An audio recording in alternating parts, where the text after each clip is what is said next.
Hello everyone, and a very warm welcome to the Verb Lab. My name is Rumkar, and I am so genuinely happy that you've chosen to spend your time here today. If you clicked on this video, I have a feeling I know a little something about you. You're ambitious, you're curious, and you have a desire to connect with the world in a bigger way through English. But maybe you've also felt that familiar, heavy feeling of frustration, that feeling of being stuck. You've tried the apps, you've bought the books, but fluency still feels like a distant, impossible island. My goal today, here in our lab, is to give you a new map. We're going to demystify this entire process, treating language learning not as a rigid school subject, but as an exciting, hands-on experiment. We're going to focus on action, on the practical steps that create real results, all based on my own journey from overwhelming silence to confident conversation. I remember my own beginning so clearly. I thought the secret to fluency was to absorb as much information as possible. I was trying to drink from a fire hose, a mountain of flashcards, a dictionary that felt a mile thick, endless lists of grammar rules. The result? I felt completely paralyzed. It was a classic case of analysis paralysis.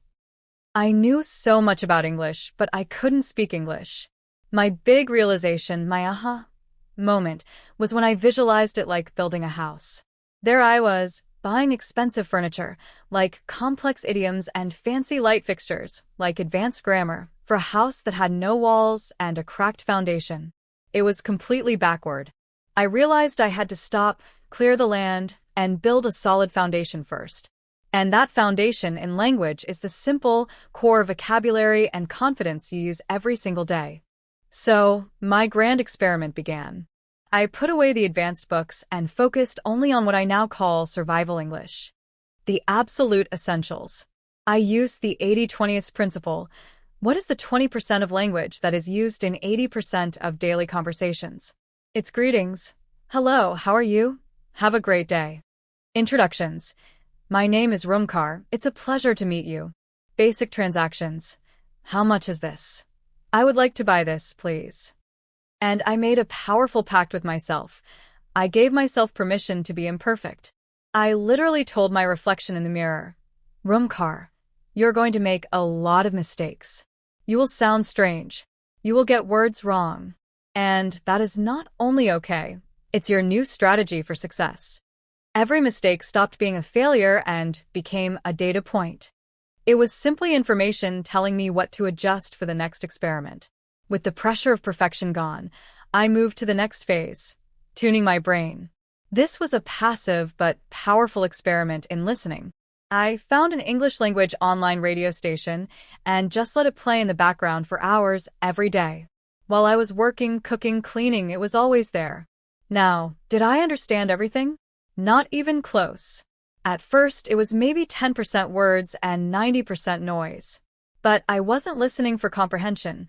I was listening for immersion. My brain, that incredible pattern recognition machine, started to subconsciously absorb the music of the language, the rhythm, the intonation, the way a question rises at the end, the cadence of a statement. It was calibrating my ear, making the foreign sounds feel familiar. To make my learning truly stick, I knew it had to be enjoyable. This is where I started my favorite experiment, the TV show protocol. I picked a show I genuinely loved, something I would watch anyway. Step 1. The enjoyment run. I'd watch an episode with subtitles in my native language. The goal here was simple: understand the story and have fun. No pressure. Step 2. The connection run. I'd watch the exact same episode again, but this time with English subtitles. This was magical. It connected the sounds I had heard to the words on the screen. I'd pause frequently, writing down new phrases. Step 3. The immersion run. Finally, I'd watch it one last time with no subtitles at all. By now, I knew the plot, so I could focus purely on listening and picking up the natural flow of conversation. And for pronunciation, I would read the English subtitles out loud, mimicking the actor's passion and emotion. It felt silly, but it was training my mouth, my tongue, and my confidence all at once. Now, what about grammar? That big monster. My approach here is to reframe it. Stop thinking of grammar as a set of rules to be memorized. Think of it as the traffic laws of a language. To drive a car safely, you don't need to be a lawyer who can recite every single traffic code. You just need to know the basics. Stop at a red light, go on a green light, stay in your lane. It's the same with English. In the beginning, you don't need to know the difference between the past perfect and the present perfect continuous. You just need to communicate your idea. Yesterday, I eat pizza. Is it grammatically perfect? No. Is it understandable? Absolutely.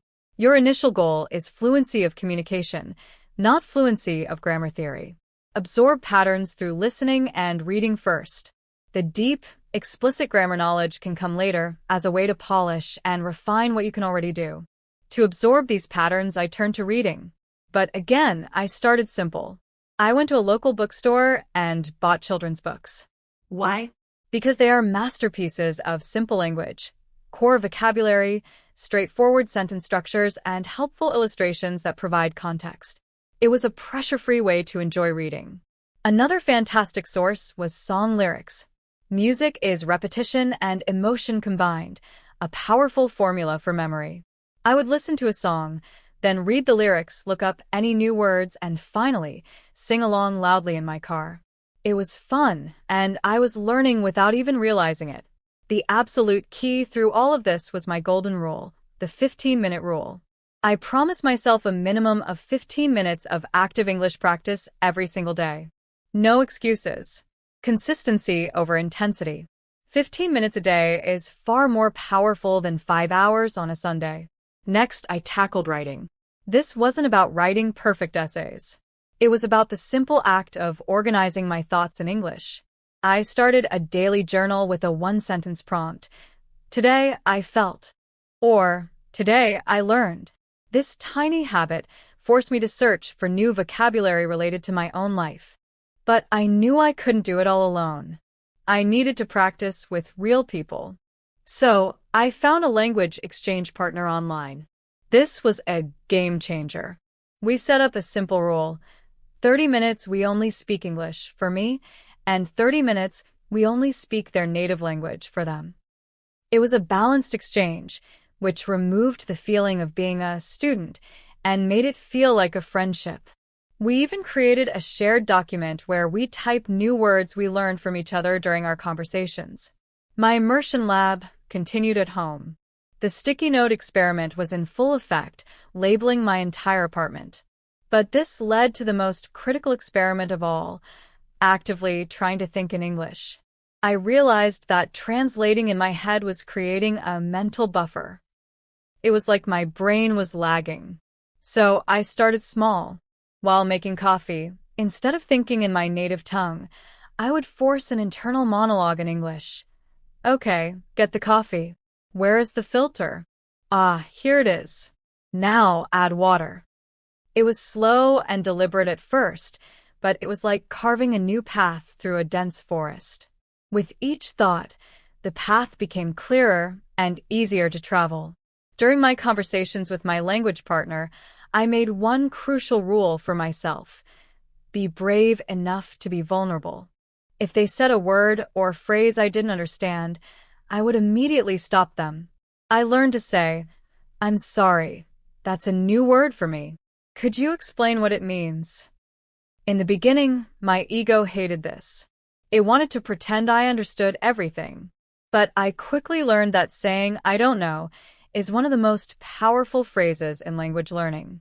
It shows respect for the person you're talking to and a genuine desire to learn.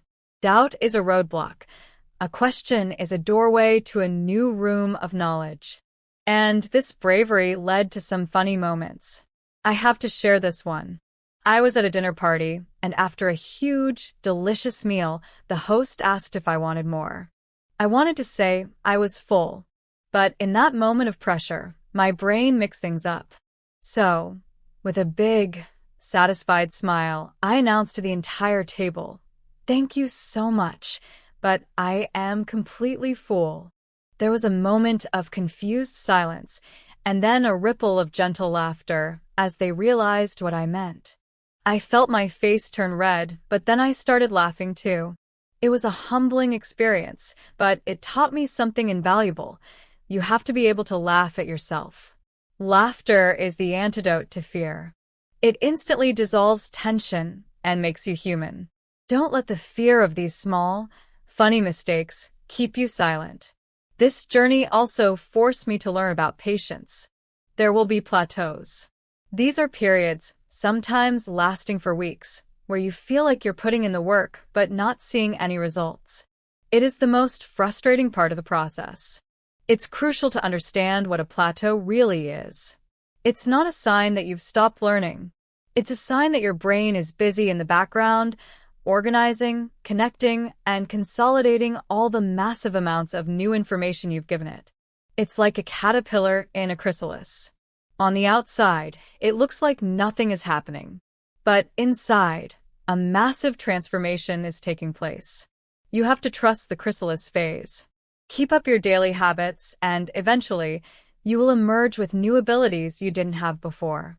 And that emergence, that progress, usually happens in tiny moments you barely notice. I'll never forget my personal battle with ordering coffee. The first time I tried, it was a disaster. My heart was pounding, I mumbled, the barista was confused, and I just pointed at what I wanted, feeling defeated. But I refused to let that be the end of the story. I went home and practiced the script out loud. Hello. Can I please have one large latte without milk?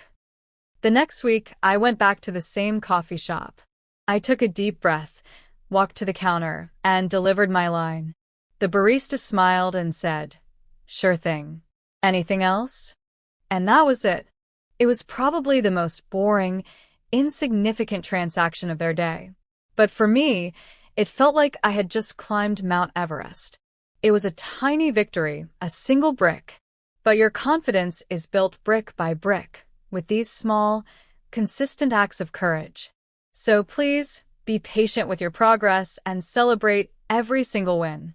To ensure I was always winning, I learned to set clear, intelligent goals. A vague goal like, I want to get better at English, is useless because you can't measure it. I learned to set micro goals. For example, this week, my goal is to learn 7 new verbs related to business. I will use each one in a sentence in my journal.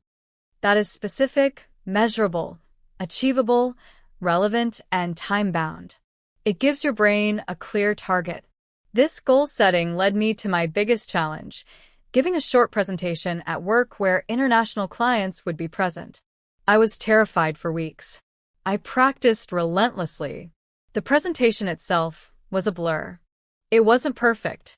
I stumbled on a few words, but I did it. I survived. And I realized that the person who finished that presentation was more confident and more capable than the person who started preparing for it. It proved to me that the real growth, the real magic, happens only when you take a brave step outside your comfort zone.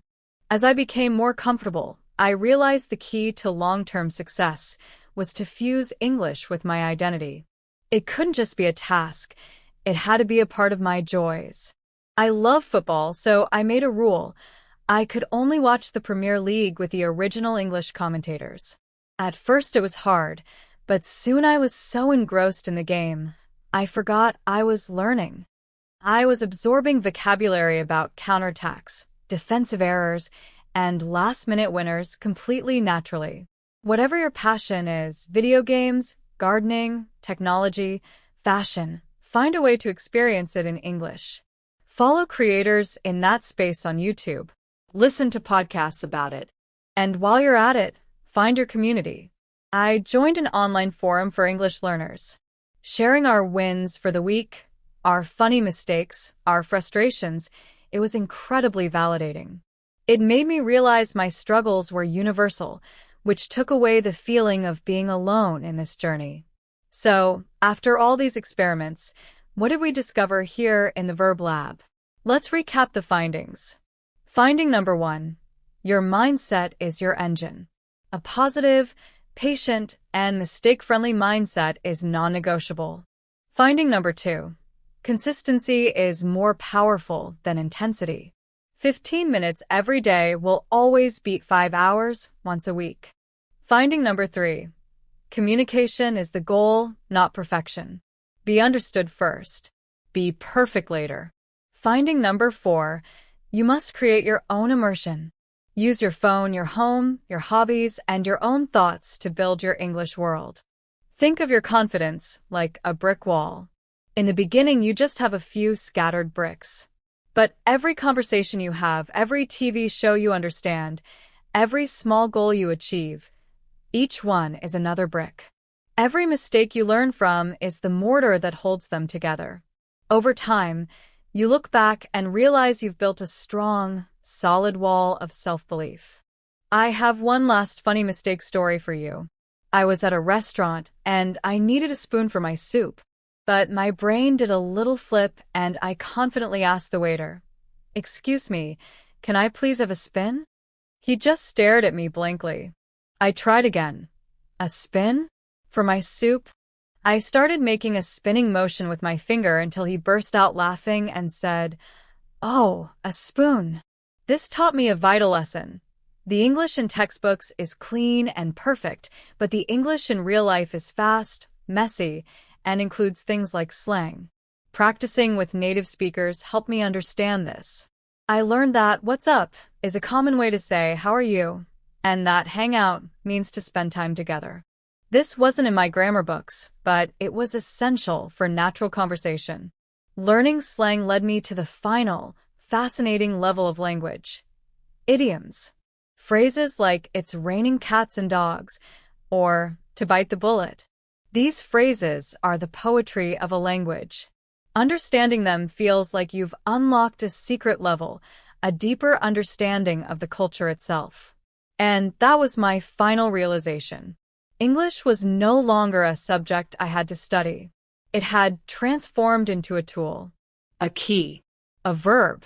It became the instrument I used to do things, to connect with fascinating people from around the world, to learn about any topic I'm curious about, to explore new ideas, new perspectives, and new parts of myself.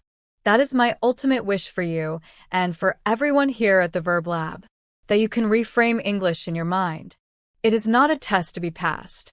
It is an invitation to connect, to grow, and to become a bigger, more capable version of yourself.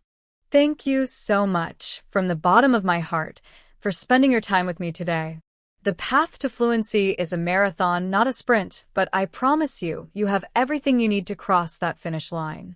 Be patient, be brave, and be consistent.